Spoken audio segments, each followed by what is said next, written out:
नमस्कार, मी पंजाब टेक मध्ये सांगायचं झालं तर पूर्व विदर्भ आणि पश्चिम विदर्भ म्हणजे ह्या 6-5-11 जिल्ह्यामध्ये भाग बदलत पाऊस पडणार आहे।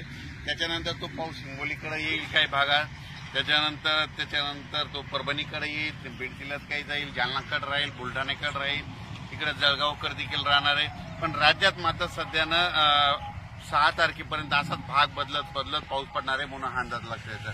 सांगायचं झालं तर 10 जुलैपर्यंत असाच वेगवेगळ्या भागात पाऊस पडणार आहे।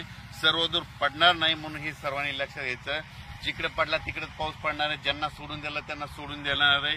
म्हणून जशी शेतीची कामं करायची वेळ असेल तशी तुम्ही शेतीची कामे करून घ्या, कारण की राज्यात असं सध्या तरी सर्वदूरचं वातावरण नाही, फक्त जास्त वरून राज्याची कृपा मात्र नागपूर, वर्धा, भंडारा, यवतमाळ, त्याच्यानंतर अमरावती, अकोला, बुलढाणा, त्यानंतर जळगाव, त्याच्यानंतर इकडं धुळे, नंदुरबार या भागाकडे जरा वरून राज्याची जास्त कृपा आहे।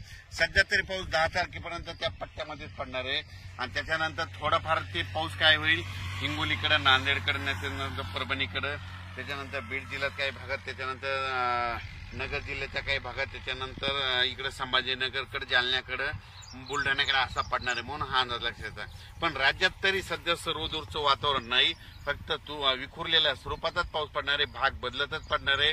सर्वदूरचा सध्या पाऊस नाही म्हणून योगायोगाने जशी शेतीची कामे करायची असेल तर तुम्ही शेतीची कामे करू शकता।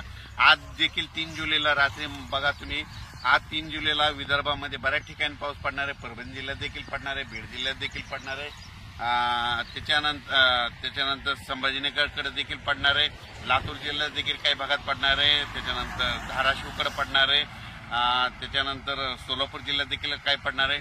पण सर्वदूर नाही पडणार, भाग बदलत पडणार आहे, विखुरलेल्या स्वरूपाचं।